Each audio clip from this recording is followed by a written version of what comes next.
তো hello friends, আমার নাম জয়ন্ত মিশ্র। আর আজকের এই ভিডিওতে আমি বলবো অ্যাডভান্স ম্যাথের নিয়ে। আমাদের মধ্যে আর অনেকেই আছে, আমারও আগে অনেক ছিল এই ভয়টা, অ্যাডভান্স ম্যাথ কীভাবে করব।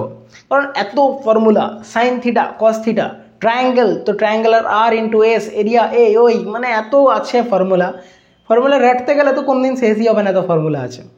ঠিক আছে, তারপর আবার তো এখন পারমিটেশন কম্বিনেশন অ্যাড করে দিয়েছে, প্রবাবিলিটি অ্যাড করে দিয়েছে, তো ফর্মুলা কোনদিনই শেষ হবে না। কিন্তু হ্যাঁ, আমরা যদি day by day formula read করতে থাকি, ইম্পর্টেন্ট ফর্মুলাগুলো, তো ওগুলো আমাদের ব্রেনের মধ্যে সেট হয়ে যায়। আমি এটা বুঝতে পারি, আগে পারতাম না যে কীভাবে ফর্মুলা মুখস্থ করবো। কিন্তু ব্যাপারটা হচ্ছে মুখস্থ করার চেষ্টা করো না ফর্মুলা কোনো দিন, ডে বাই ডে শুধু এটা রিড করো আর লেখো। ঠিক আছে, রাট্টা মারতে যেও না, মানে যখন ব্রেনে জোর দিয়ে পড়ার চেষ্টা করবে না ফর্মুলাটাকে, তো আমি ডেফিনেটলি বলছি ওটা তোমার মাথায় সহজে ঢুকবে না। তোমার মানে বহুত কেমন লাগবে, মনে হবে হার্ড লাগছে, পারছি না, ছেড়ে দিই, হার্ড এমনি মনে হবে। ওটা যে কী করো, ফর্মুলা রিড করো আর ফর্মুলাটা কোথাও লেখার চেষ্টা করো, যে কোনো রাফ সিটে লেখার চেষ্টা করো। ফ্রি টাইমে ওই ফর্মুলাটাকে নিজের থেকে মনে করার চেষ্টা করো আর লেখার চেষ্টা করো। যেই তোমার মনে আসছে না, তুমি যেখান থেকে পড়েছো ওই পেজটা বের করো, ওই ফর্মুলাটা দেখে নাও, ওটা লেখার চেষ্টা করো। কিছু না, রিড, একবার পড়ো আর রাইট, রিড অ্যান্ড রাইট, বাস এটা করেই ফর্মুলা তোমার থাকতে হবে। তোমাকে সারা জীবন থোড়ি মনে রাখতে হবে। 60 বছর যখন তুমি হসপিটালে থাকবে, তখন তো থোড়ি মনে রাখতে হবে sine square theta plus cos square theta সমান 1, sine square theta minus 1 equal to এই কস স্কোয়ার থিটা, এগুলো অতদিন মনে রাখতে হবে না। ঠিক আছে, শুধু চাকরি পাওয়া পর্যন্ত মনে রাখতে হবে। তো ওটাই চেষ্টা করো, রিড অ্যান্ড রাইট। কিন্তু এটার জন্য একটা বই চাই যেখানে তুমি ভালো ফর্মুলাগুলো পেয়ে যাবে।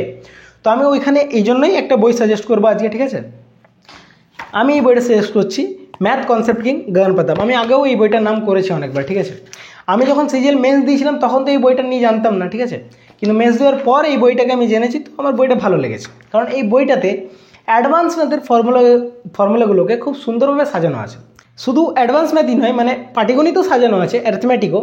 কিন্তু অ্যারিথমেটিকে আমি বলবো যে অ্যারিথমেটিকে বেশি ফর্মুলা মুখস্থ করতে হয় না আমাদেরকে অ্যাকচুয়ালি, যদি আমরা ভালো করে ভাবি।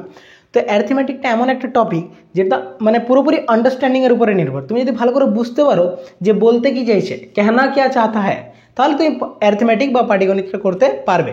কিন্তু অ্যাডভান্স ম্যাথে অমনি নেই। অ্যাডভান্স ম্যাথে তোমাকে রুলটা জানতে হবে। যদি তুমি রুল না জানলে কোশ্চেন হবে না। তুমি যতই হিস্ট্রি খুঁজে বের করো না, কোশ্চেন হবে না। যতই তুমি নলেজ গেইন করে নাও, ওই ফর্মুলাটাই চাই ওইটাকে সলভ করার জন্য। তো ওই জন্য আমি বলি যে অ্যারিথমেটিকের জন্য তো বেশি ফর্মুলার প্রয়োজন নেই, কিন্তু এই বইটাতে আছে, অ্যারিথমেটিকের উপরেও আছে।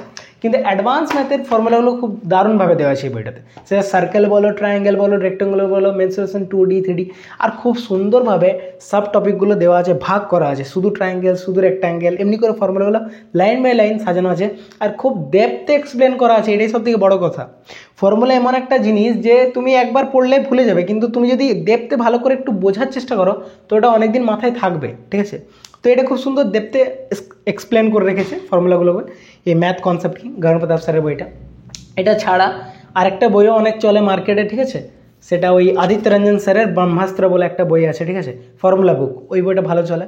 র্যামো স্যারের একটা অ্যাডভান্স ম্যাথের ফর্মুলা বুক আছে, ওটাও ভালো চলে।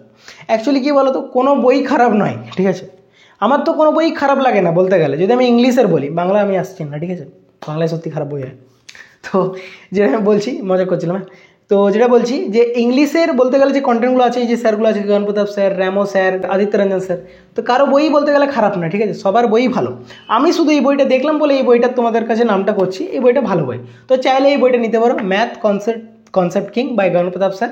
খুব সুন্দরভাবে অ্যাডভান্স ম্যাথের ফর্মুলাগুলো কম্পাইল করা আছে।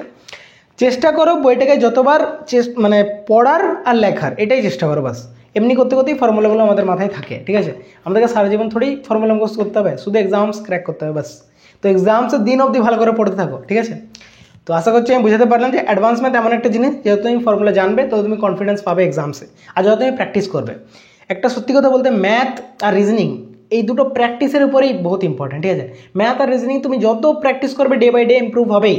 তুমি যদি ফুল স্কোরও আসছে ম্যাথে, তাও তুমি প্র্যাকটিস করো, দেখো ওটা কিছু না কিছু ইম্প্রুভমেন্ট হবে। কী ইম্প্রুভমেন্ট হবে? তুমি স্পিড তাড়াতাড়ি করতে পারবে না, স্পিডে করতে পারবে, ওখানে টাইম বাঁচাবে। ওটা তুমি ইংলিশে দিতে পারবে কম্প্রিহেনশনগুলো, যেগুলো বড় বড় কোশ্চেন থাকে। তো এইখানেই ম্যাথ আর রিজনিংয়ের টাইম বাঁচানো যায় ভালো করে পড়লে। তো কিছু না, প্র্যাকটিস করতে হবে ডে বাই ডে। যদি জানছো না, শিখো, এটাই রুল ভাই। জানি না ওটা বললে চলবে না, শিখতে হবে। ঠিক আছে, তো দেখাবো অন্য ভিডিওতে। টাটা।